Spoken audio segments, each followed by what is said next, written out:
एका उद्विग्न भावनेतून आणि विषण्ण मनाने मी आपल्याशी बोलतो आहे।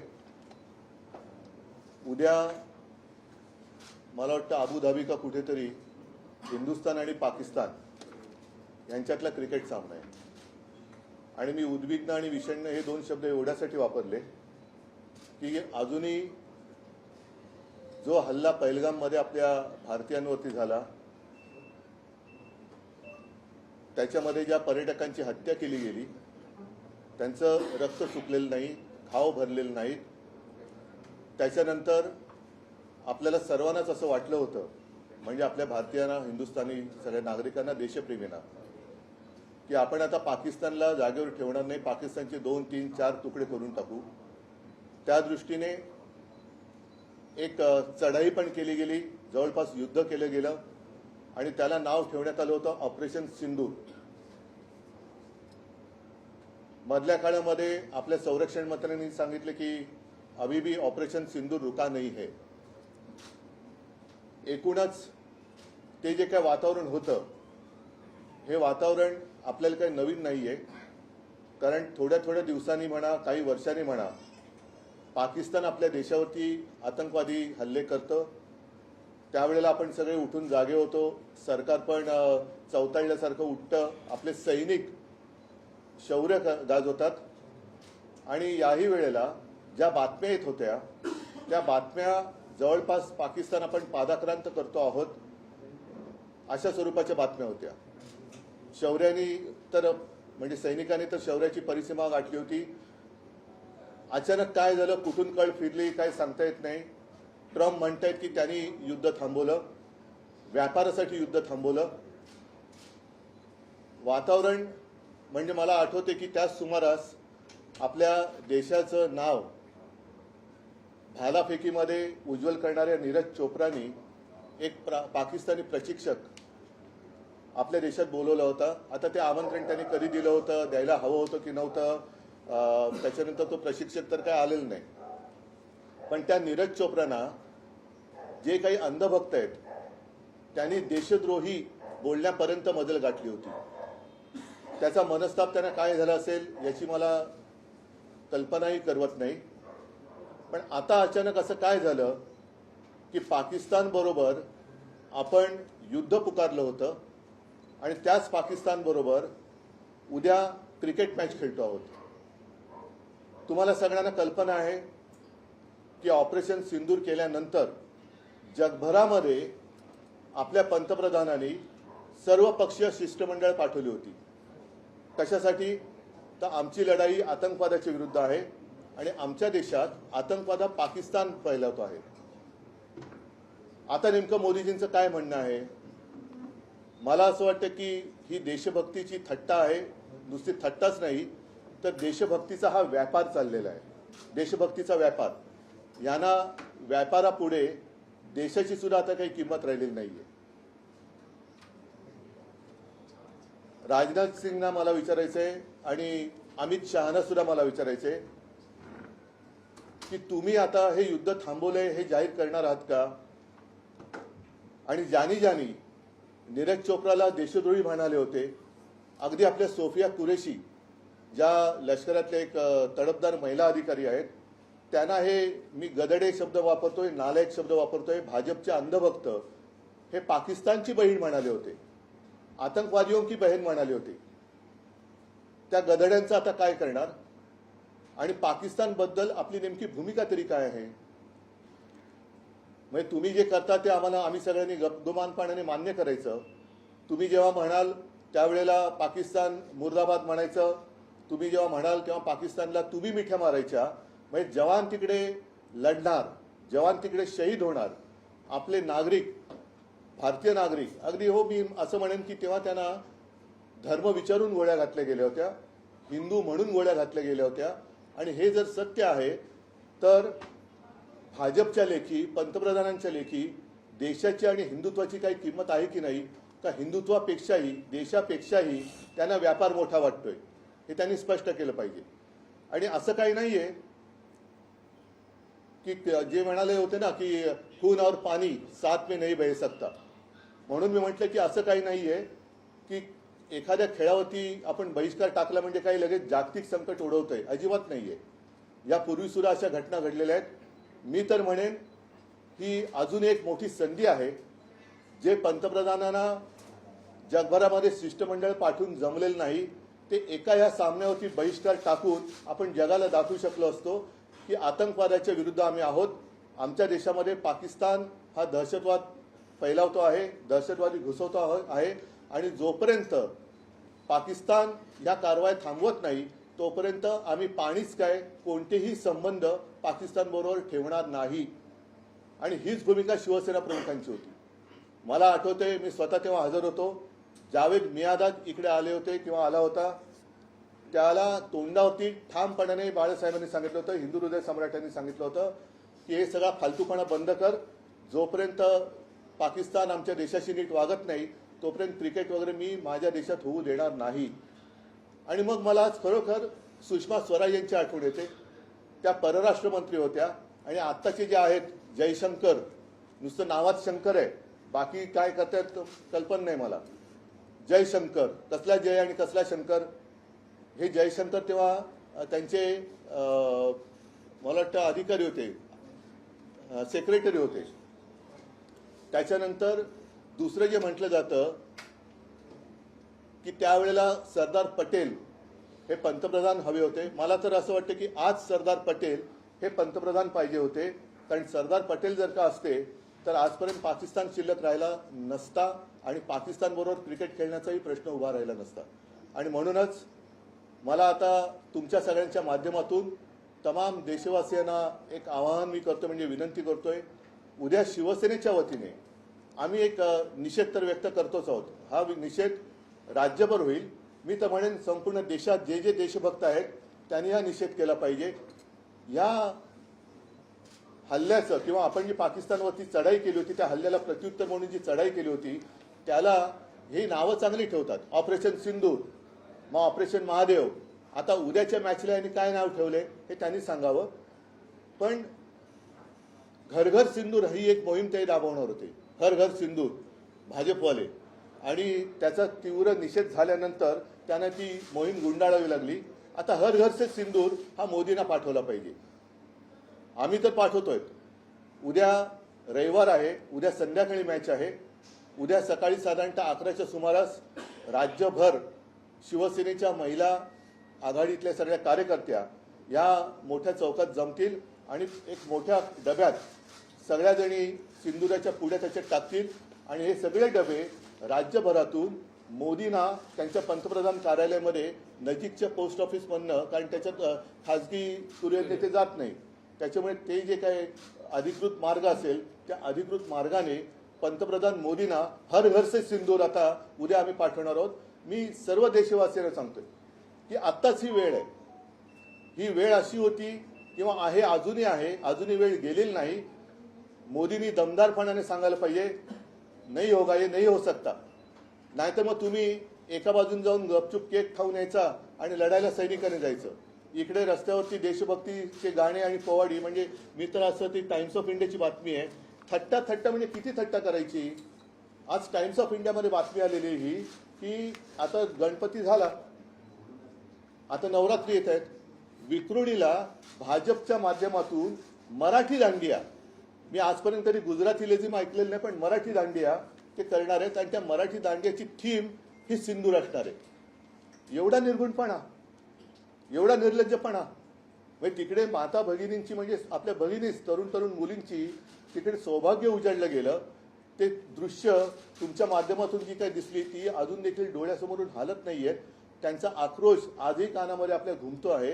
आणि हे निर्लज्ज देशभक्तीच्या नावाने सिंदूर वाटप काय करतायत, दांडिया काय खेळतायत. मग उद्या जे जे त्यांची मॅच बघायला जातील, एक गोष्ट मला जरा दिलासादायक वाटते की दरवेळेला हिंदुस्थान पाकिस्तानची मॅच म्हटल्यानंतर काही मिनिटांमध्ये तिकीट विक्री हाऊसफुल व्हायची.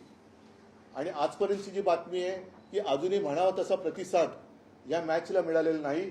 मग मला मोदींना प्रश्न विचारायचा आहे की तुमचे सगळे आंडूपांडू लोक आजूबाजूला बसलेत, म्हणजे अगदी बीसीसीआयचे जय शहा सुद्धा जर नीरज चोप्राला तुम्ही देशद्रोही म्हणणार असाल तर उद्या जय शाह तिकडे गेल्यानंतर जय शाह सुद्धा देशद्रोही आहे का याचं उत्तर आम्हाला पाहिजे. आणि जी लोक इकडे मॅच बघायला जातील ते देशद्रोही आहेत का? उद्या जी लोक टीव्हीवरती मॅच बघतील ते देशद्रोही आहेत का? आणि यांना तर आता जाहिरातीची एवढीच चटक लागलेली आहे. मी भाजपला सांगेन की मग उद्या निर्लज्ज तर तुम्ही आहातच. जो हिंदुस्थान पाकिस्तानचा क्रिकेट सामना चालू असेल त्यावेळेला तुम्ही तुमच्या दांडियाची जाहिरातमध्ये टाका, ऑपरेशन सिंदूरची, आणि दांडिया आहे सगळ्यांनी या, कारण ते करू शकतात. हा एवढा सगळा कळस बघितल्यानंतर आम्हाला असं वाटलं होतं की एक कणखर पंतप्रधान आपल्या देशाला लाभेल म्हणून आम्ही तेव्हा त्यांना पाठिंबा दिला होता. पण आपली विदेश नीती सुद्धा ही सरपटणारी ठरलेली आहे. अतिशय म्हणजे बुळबुळीत गुळगुळीत पाठकणाहीन असं हे सरकार आपल्याला काही न्याय देऊ शकेल.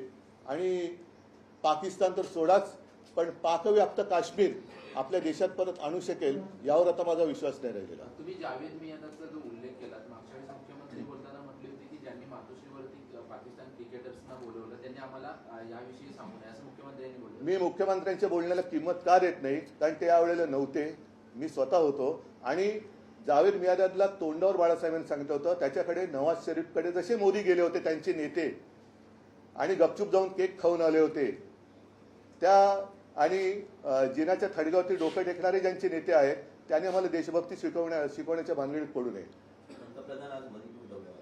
मला उद्याच्याबद्दल बोलायचं आहे.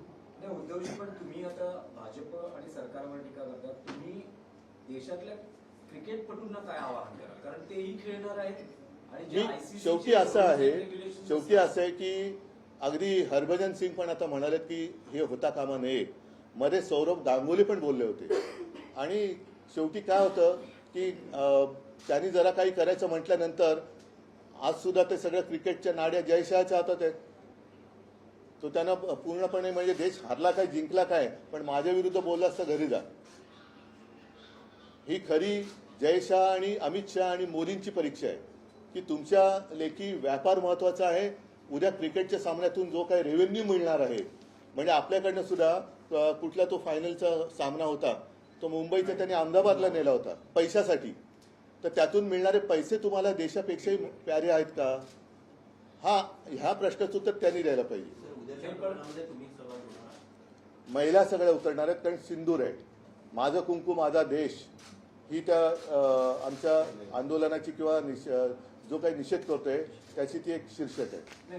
पण उद्धवजी, जसं भारत पाकिस्तान युद्ध आणि आताही आपल्या जशी लष्करानं कामगिरी केलेली आहे, भारत पाकिस्तान क्रिकेट सामन्याकडे युद्ध म्हणूनच बघितलं जातं आणि अनेकदा भारतीय संघानं हा बकवास आहे क्रिकेट रसिकांची हा बकवास आहे.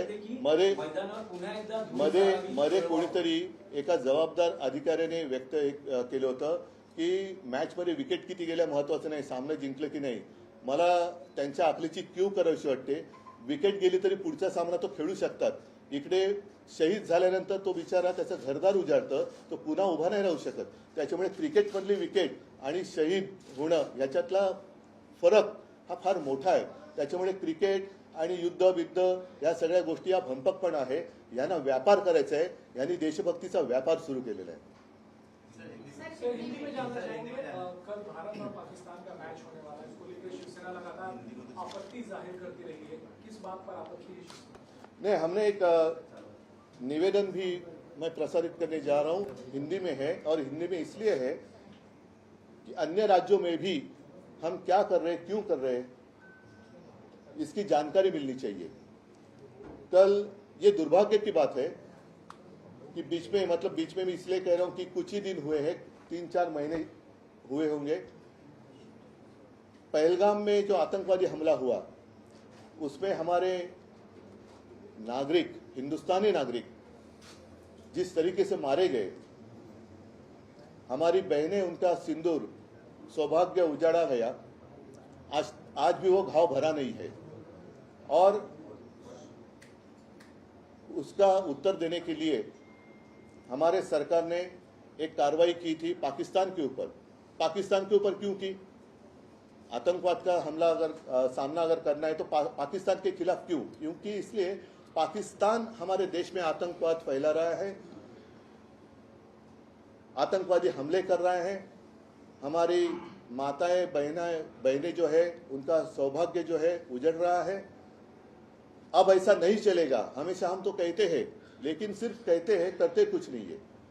अब समय तो था, हमारी सेना अंदर घुसी भी थी, हमले भी अच्छे हो रहे थे, कर रहे थे, और एक समय ऐसा आया था कि सबको ऐसे लग रहा था कि वो जो हमारा सपना था हिंदुस्तान पाकिस्तान अखंड भारत, वो हो जाएगा। अभी बस 1-2 दिन में वो हो सकता है। अचानक क्या हुआ पता नहीं, लेकिन जो हमारी सेना वहाँ पाकिस्तानियों को खदेड़ रही थी, उनको रोका गया। तो ये वॉर किसने रुकवा दी? जैसे एक एडवर्टीजमेंट थी ना, वॉर रुकवा दी पापा। तो क्या इन्होंने ऑपरेशन सिंदूर भी रुकवा दिया? ये पापा कौन है? ऑपरेशन सिंदूर भी रुकवा दिया है क्या? नहीं है ना। और तब हमारे प्रधानमंत्री जी ने कहा था कि खून और पानी साथ में नहीं बह सकता। अगर खून और पानी साथ में नहीं बह सकता तो क्रिकेट और खून कैसे बह सकता है साथ में? जंग और क्रिकेट, खेल और जंग एक साथ कैसे खेले जा सकते हैं? तो ये तो सब बकवास है। इन्होंने देशभक्ति का व्यापार किया है। देशभक्ति का व्यापार, सिर्फ पैसा चाहिए। कल भी मैच इसलिए खेलने जा रहे हैं कि उस मैच से जितना पैसा मिलेगा, चंदा मिलेगा, वो उनको चाहिए। बस उसके सामने देश मर जाए, देश के लोग मर जाए, हमें कुछ परवाह नहीं। लापरवाही से हम खेलते रहेंगे और हमें देशभक्ति सिखा रहे। इसलिए कल पूरे राज्य में, महाराष्ट्र में शिवसेना की महिला कार्यकर्ता सड़क पर उतरेगी और भाजपा एक ऑपरेशन सिंदूर उन्होंने किया, लेकिन बाद में वो करने जा रही थी एक मुहिम हर घर सिंदूर। सारे लोगों ने आलोचना की, उसके बाद उन्होंने कहा कि ऐसे हम नहीं करने वाले थे। तो कल हर घर से सिंदूर हम मोदी जी को भेजने वाले हैं।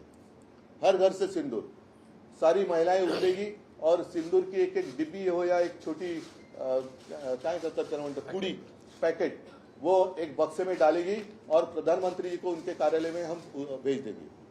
मोदी जी तो आतंकवाद पर कड़ा स्टैंड लेते रहे हैं। कड़ा मतलब, कड़ा का अर्थ क्या होता है? उन्होंने कहा कि खून और पानी एक साथ नहीं बह सकते। वही तो हम कह रहे हैं।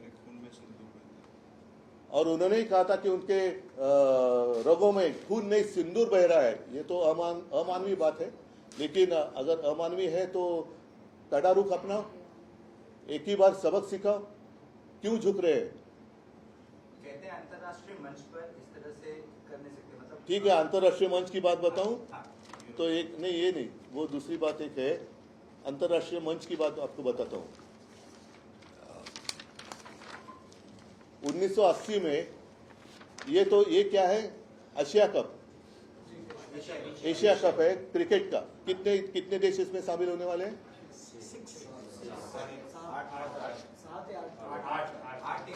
8।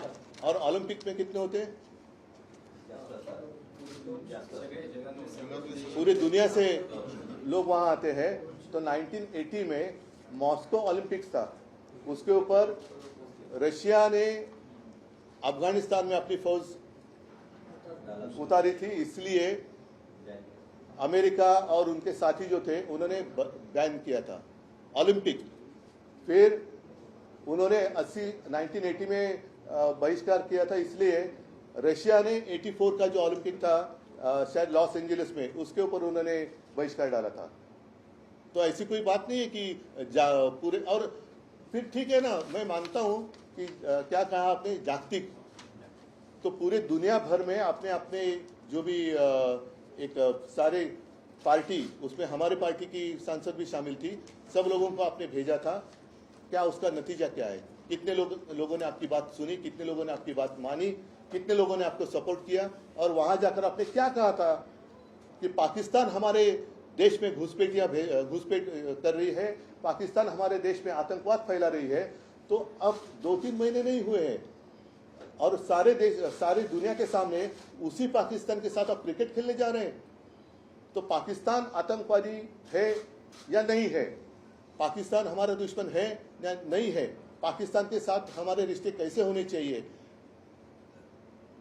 या सिर्फ हमारे जो जवान हैं वो वहां लड़ते रहेंगे, लड़ते लड़ते दुर्भाग्य की बात होती है कुछ लोग शहीद भी हो जाते हैं देश के लिए। तो वो शहीद होते रहेंगे और ये सब केक खाते रहेंगे, क्रिकेट खेलते रहेंगे। ये अच्छी बात नहीं है। रक्षा मंत्री को भी आपने पत्र लिखा है, पत्र नहीं लिखा है, निवेदन कर रहे हैं, वो अभी क्या आपके माध्यम से कर रहा हूँ। उद्धवजी एक आहे की तुम्ही आंदोलनाची घोषणा केली आहे. तुम्ही असं म्हणतात की अबुधाबीच्या मॅचला भारताकडून तितकासा प्रतिसाद मिळाला नाही. नाही एकूण असं मी ऐकलं, खरं खोटं मला माहिती नाही. अनेक क्रीडा रसिक टीव्हीवर मॅच पाहतात, त्यांना तुम्ही काय सांगू इच्छिता? बघा, हा शेवटी आपण कुठेही जरी असलो तरी राष्ट्रगीताचं लांबून जरी सूर कानावर आलं तरी उठून उभे राहतो. हे आपल्या रक्तात भिनलंय, तसं देशभक्ती आपल्या रक्तात भिनली पाहिजे. त्याच्यामुळे जर का उद्या सगळ्यांनी ठरवलं की मी नाही बघणार मॅच, ठरवू शकतात. मी त्यांना काही देशभक्ती सांगण्याची आवश्यकता नाहीये. पण जसं अद्याप म्हणजे अजूनपर्यंत मी म्हणते, उद्याचं मला माहित नाही, कारण हे लोक पुन्हा बीसीसीआय कडनं यांच्याकडे पैसा अफाट आहे. एक दिवसाच्या जाहिरातीसाठी करोडो रुपये घालतात, तर एका सामन्यासाठी सुद्धा करोडो रुपये टाकून तिकीट विकेट घेतील आणि पुन्हा इथून 500 रुपये देऊन लोक पण पाठवतील. काही सांगता येत नाही. तर उद्याच्या मॅचवरती देशभक्त जो आहे त्यांनी जरा आपण ते गाणं आहे ना त्यावेळेचं युद्धाचं, जरा याद करो कुर्बानी. अरे कधीतरी तुम्ही या गोष्टी लक्षात ठेवणार आहात की नाही, की रात गई बात गई, हो गया अभी चलो नया दिन नया सवेरा. नहीं, ऐसे नहीं चलेगा. जो भी कुछ हो रहा है वो जब तक रुकता नहीं, पाकिस्तान को हम सबक सिखाते नहीं, तब तक मैं तो मानता हूँ पाकिस्तान के साथ सारे संबंध रोकने चाहिए या तोड़ने चाहिए. म्हणजे तुमचं थेट आवाहन आहे की हा सामना टीव्हीवरही क्रिकेट रसिकांनी पाहू नये. मी आवाहन करायला मी म्हटलं ना की हे मला असं वाटतं, जसं राष्ट्रगीताला आपण नकळत जरी ऐकायला सूर त्याचे आले, जनगणमन तरी उठून उभे राहतो, हे आपल्या रक्तात भिनलंय. तसं देशभक्ती सुद्धा आपल्या रक्तात ही भिनलीच पाहिजे. जोपर्यंत देशभक्ती अंगामध्ये सिंदूर नाही, अंगात देशभक्ती भिनली पाहिजे. सरकार इंडिया वर्सेस पाकिस्तान मैच वही तो चल रहा है. 2 दिन पहले ही पीएम मोदी ने ट्रम्प को भी बड़े सॉफ्टली जवाब दिया था ट्वीट से. तो क्या मैच- ये हमारे मैच के लिए आमंत्रित किया नहीं ना. It's not about that, it वाज अबाउट टेरिफ. तो क्या ये हमारे फॉरेन डिप्लोमेसी पे इम्पैक्ट कर रहा है समवेयर? पहली एक बात तो ऐसी है कि हमें या आपको भी, क्या हमारी फॉरेन पॉलिसी क्या है, कुछ समझ में आई है बात? ये सवाल मैं आपको पूछ रहा हूं, आपके समझ में आई है बात? मेरे तो नहीं आई है.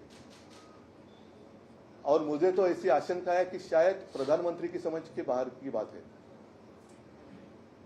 कारण उस वक्त मैंने अभी जो जिक्र किया, सुषमा स्वराज जी थी हमारे विदेश मंत्री, और तब भी ये ऐसी बात आई थी हिंदुस्तान पाकिस्तान क्रिकेट की मैच, और तब उन्होंने करारा जवाब दिया था कि ये नहीं हो सकता, ये खेलना अच्छी बात नहीं है. और तब ये जयशंकर उनके सेक्रेटरी थे, अब सेक्रेटरी मंत्री बनने लगे. उद्धव जी, इंडिया पाकिस्तान मैच के खिलाफ आप बोलते रहे, लेकिन बीजेपी आरोप लगाती है कि पाकिस्तानी क्रिकेटर मातोश्री आते रहे हैं. आप जावेद उनका मियाँदाद, सत्कार किया. मैं तो उनको यही कहना चाहता हूँ, या क्या इसका मतलब ये है कि वो बाला साहब की देशभक्ति पर आशंका ले रहे हैं, सवाल उठा रहे हैं? इतनी उनकी औकात है? इतनी उनकी औकात है क्या बाला साहब की देशभक्ति पर आरोप लगाने की? इतनी औकात है भाजपा की? पहले आप वो, मैं तो कहता हूँ औकात में रहे. शब्द मैं सोच समझकर जानबूझकर यूज कर रहा हूँ कि मैं सारे लोगों को कहता हूँ जो कि भाजपा के अंधभक्त है, और वो अगर बाला साहब की देशभक्ति पर कुछ आशंका जता रहे तो वो औकात में रहे. क्योंकि बात स्पष्ट है, जावेद मियाँदाद के घर बाला साहब नहीं गए थे, जैसे मोदी जी गए थे नवाज शरीफ के घर बर्थडे विश करने के लिए और केक खा के आए थे, वैसे बाला साहब नहीं गए थे. जावेद मियाँदाद यहाँ मातोश्री में आए थे और बाला साहब ने उनके मुंह पर कहा था कि ये नहीं हो सकता, और हमने होने नहीं दिया था. और शायद वो जो दुख है कि तब मैच होती तो भाजपा वाले देखने के लिए जा सकते थे, लेकिन वो उनका मौका उनको नहीं मिला, इसलिए वो पेट दर्द है. लेकिन फिर से मैं कहता हूं कि बाला साहब के ऊपर आरोप लगाने के लिए या लगाने से पहले सारे भाजपाइयों को मैं कहता हूं कि औकात में रहे.